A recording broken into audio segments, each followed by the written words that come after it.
Shalom Bapak Ibu dan teman-teman, saya punya cerita tentang salah satu teman saya. Dia sudah bekerja, posisinya cukup baik, dan mungkin kalau kita lihat sekilas, hidupnya terlihat nyaris sempurna. Tapi dia punya kebiasaan yang buruk. Dia suka bekerja sampai lupa waktu. Dia terus mengerjakan pekerjaannya sampai melewati jam kerja, bahkan sampai di hari libur. Ketika saya tanya kenapa dia melakukan hal itu, pertama kali dia jawabnya seperti ini. Dia bilang dia tidak enak kalau nanti saat bosnya tagih tapi pekerjaannya belum selesai. Tapi ketika saya tanya lebih lanjut lagi, ternyata dia melakukan segalanya semaksimal mungkin untuk bisa membanggakan kedua orang tuanya. Walaupun dia tahu kedua orang tuanya tetap saja mengatakan hal-hal yang buruk tentang dirinya, karena orang tuanya menganggap bahwa dia terlalu serius bekerja dan sampai melupakan keluarganya. Padahal, di sisi lain, keluarganya menuntut dia untuk segera punya gaji yang lebih besar. Bahkan dia diminta untuk kalau bisa menyambi jadi YouTuber atau jadi influencer, supaya gajinya terus menjadi lebih besar dan akhirnya dia semakin settle. Hal ini menimbulkan luka dan sakit hati di diri teman saya. Jadinya, dia terus bekerja, bukan hanya untuk mendapatkan pujian dari orang tuanya, tapi juga supaya dia bisa menghindari cercaan yang dia terima pada saat dia bertemu dengan orang tuanya. Apakah Bapak, Ibu, dan teman-teman pernah merasa marah?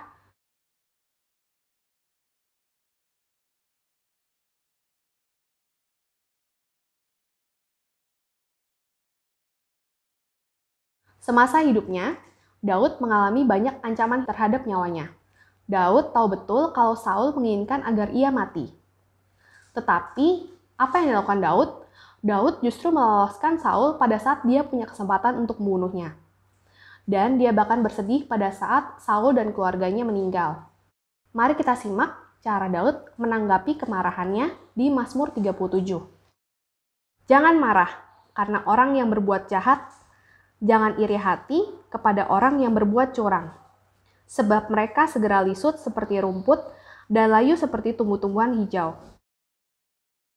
Percayalah kepada Tuhan dan lakukanlah yang baik. Diamlah di negeri dan berlakulah setia. Dan bergembiralah karena Tuhan. Maka Ia akan memberikan kepadamu apa yang diinginkan hatimu. Serahkanlah hidupmu kepada Tuhan dan percayalah kepadanya. Dan Ia akan bertindak. Ia akan memunculkan kebenaranmu seperti terang dan hakmu seperti siang. Berdiam dirilah di hadapan Tuhan dan nantikanlah Dia. Jangan marah karena orang yang berhasil dalam hidupnya, karena orang yang melakukan tipu daya. Berhentilah marah dan tinggalkanlah panas hati itu. Jangan marah karena itu hanya membawa kepada kejahatan. Sebab orang-orang yang berbuat jahat akan dilenyapkan, tetapi orang-orang yang menanti-nantikan Tuhan akan mewarisi negeri. Karena sedikit waktu lagi, maka lenyaplah orang fasik. Jika engkau memperhatikan tempatnya, maka ia sudah tidak ada lagi. Tetapi orang-orang yang rendah hati akan mewarisi negeri, dan bergembira karena kesejahteraan yang berlimpah-limpah. Orang fasik merencanakan kejahatan terhadap orang yang benar dan menggertakkan giginya terhadap dia. Tuhan menertawakan orang fasik itu, sebab ia melihat bahwa harinya sudah dekat. Orang-orang fasik menghunus pedang dan melentur busur mereka untuk merobohkan orang-orang sengsara dan orang-orang miskin, untuk membunuh orang-orang yang hidup jujur. Tetapi pedang mereka akan menikam dada mereka sendiri, dan busur mereka akan dipatahkan. Lebih baik yang sedikit pada orang benar daripada yang berlimpah-limpah pada orang fasik. Sebab lengan orang-orang fasik dipatahkan, tetapi Tuhan menopang orang-orang benar. Tuhan mengetahui hari-hari orang yang saleh, dan milik pusaka mereka akan tetap selama-lamanya. Mereka tidak akan mendapat malu pada waktu kecelakaan, dan mereka akan menjadi kenyang pada hari-hari kelaparan. Sesungguhnya orang-orang fasik akan binasa. Musuh Tuhan seperti keindahan padang rumput. Mereka habis lenyap bagaikan asap. Orang fasik meminjam dan tidak membayar kembali, tetapi orang benar adalah pengasih dan pemurah. Sesungguhnya, orang-orang yang berkatinya akan mewarisi negeri, tetapi orang-orang yang dikutukinya akan dilenyapkan. Tuhan menetapkan langkah-langkah orang yang hidupnya berkenan kepadanya. Apabila ia jatuh, tidaklah sampai tergeletak, sebab Tuhan menopang tangannya. Dahulu aku muda, sekarang telah menjadi tua, tetapi tidak pernah kulihat orang benar ditinggalkan, atau anak cucunya meminta-minta roti. Tiap hari ia menaruh belas kasihan dan memberi pinjaman, dan anak cucunya menjadi berkat. Jauhilah yang jahat dan lakukanlah yang baik, maka engkau akan tetap tinggal untuk selama-lamanya. Sebab Tuhan mencintai hukum, dan ia tidak meninggalkan orang-orang yang dikasihinya. Sampai selama-lamanya mereka akan terpelihara, tetapi anak cucu orang-orang fasik akan dilenyapkan. Orang-orang benar akan mewarisi negeri dan tinggal di sana senantiasa. Mulut orang benar mengucapkan hikmat, dan lidahnya mengatakan hukum. Taurat Allahnya ada di dalam hatinya, langkah-langkahnya tidak goyah. Orang fasik mengintai orang benar, dan berikhtiar membunuhnya. Tuhan tidak menyerahkan orang benar itu ke dalam tangannya. Ia tidak membiarkannya dinyatakan fasik pada waktu diadili. Nantikanlah Tuhan dan tetap ikutilah jalannya. Maka ia akan mengangkat engkau untuk mewarisi negeri, dan engkau akan melihat orang-orang fasik dilenyapkan. Aku melihat seorang fasik yang gagah sombong, yang tumbuh mekar seperti pohon aras Libanon. Ketika aku lewat, lenyaplah ia. Aku mencarinya tetapi tidak ditemui. Perhatikanlah orang yang tulus dan lihatlah pada orang yang jujur. Sebab pada orang yang suka damai akan ada masa depan. Tetapi pendurhaka-pendurhaka akan dibinasakan bersama-sama. Dan masa depan orang-orang fasik akan dilenyapkan. Orang-orang benar diselamatkan oleh Tuhan. Ia adalah tempat perlindungan mereka pada waktu kesesakan. Tuhan menolong mereka dan meluputkan mereka. Ia meluputkan mereka dari tangan orang-orang fasik dan menyelamatkan mereka, sebab mereka berlindung padanya. Hal pertama yang ditunjukkan oleh Mazmur 37 adalah posisi hati Daud yang menyebabkan dia tidak jadi melancarkan pembalasan dendamnya atas sakit hatinya. Mari kita simak.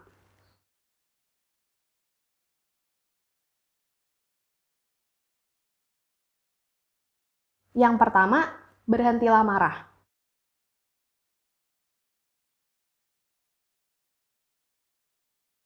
Berhentilah marah pada orang-orang yang sudah berbuat jahat pada kita. Pada orang-orang yang sukses karena menghancurkan orang lain. Atau orang-orang yang kaya raya karena melakukan kejahatan. Dan juga pada setiap orang yang sudah menyakiti diri kita. Tentu tidak mudah untuk tidak marah ketika misalnya kita punya proyek, tapi proyek kita diakui oleh orang lain, dan orang lain itu mendapatkan kenaikan jabatan. Tidak mudah juga ketika teman dekat kita sengaja memfitnah kita supaya mendapatkan pengaruh dari teman-teman kita yang lain. Tapi Daud dengan jelas mengatakan di bacaan tadi, berhentilah marah. Karena marah hanya akan membawa kita pada dosa dan kejahatan. Setiap perbuatan dan perkataan jahat yang muncul dari kemarahan kita, itu hanya akan membawa kita ke dalam dosa.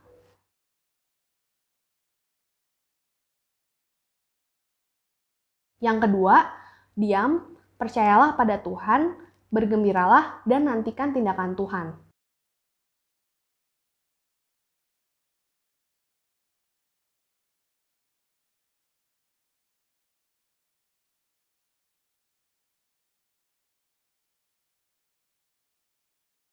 Mungkin kita akan berpikir, masa kita bergembira sih waktu kita disakiti oleh orang lain?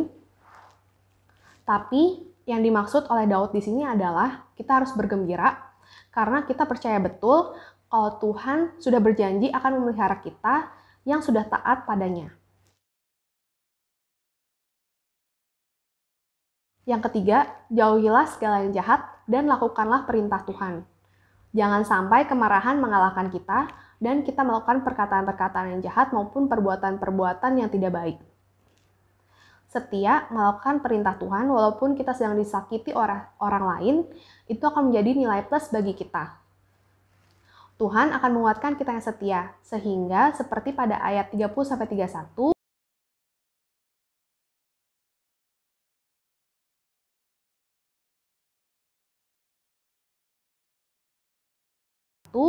mulut kita akan mengucapkan hikmat. Lidah kita akan mengucapkan hukum, dan Taurat Allah akan ada di hati kita. Artinya, hati, pikiran, dan perkataan kita sesuai dengan maunya Tuhan dan benar di mata Tuhan. Setiap perkataan yang kita katakan sesuai dengan maunya Tuhan, dan setiap tindakan yang kita perbuat, itu sungguh-sungguh menunjukkan bahwa kita adalah anak Allah.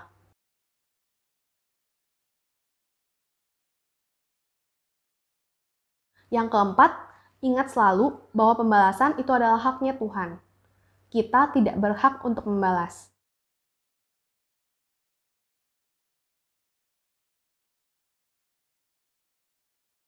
Semua kejahatan akan terbalaskan. Tidak selamanya orang jahat itu akan hidup dengan tenang dan tidak terjadi sesuatu apapun. Akan ada masanya pembalasan itu akan datang dari Tuhan. Dan kita sebagai umatnya cukup diam menanti dengan sabar dan setia. Pembalasan yang kita lakukan itu hanya akan membawa kita ke dalam dosa. Daud percaya penuh bahwa Tuhan adalah Tuhan yang adil. Dia akan menempatkan orang baik pada tempat yang baik dan dia akan menghukum setiap perbuatan orang yang jahat.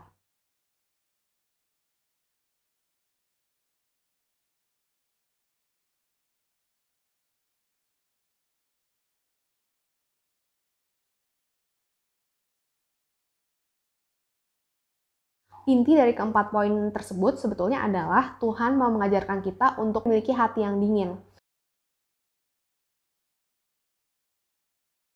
Memiliki hati yang dingin artinya kita selalu tenang dalam menghadapi segala sesuatu.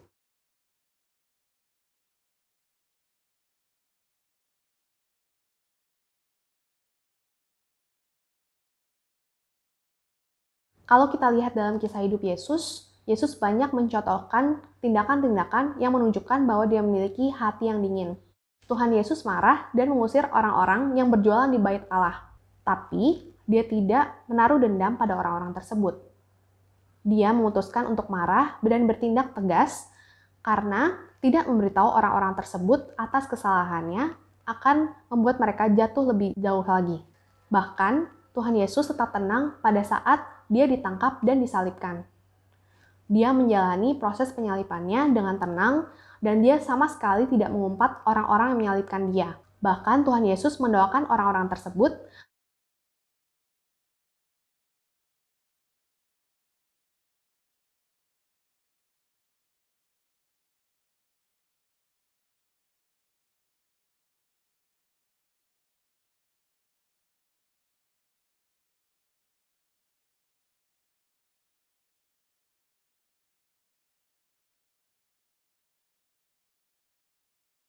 Saya cukup bersyukur pada Tuhan, walaupun saya harus marah dalam pekerjaan saya selalu menggunakan kata-kata yang sopan.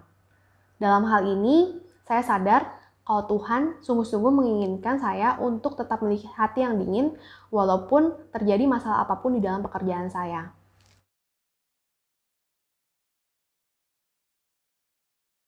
Dalam Mazmur 37 ini, Daud juga mengatakan perbedaan masa depan antara umat Tuhan dengan orang yang fasik. Umat Tuhan yang taat akan mendapatkan apa yang mereka minta. Dan Tuhan sendirilah yang akan membela mereka karena mereka benar di mata Tuhan. Umat Tuhan yang mau diam dan menantikan tindakan Tuhan akan mewarisi negeri. Hidupnya akan sejahtera dan mereka tidak akan menanggung malu.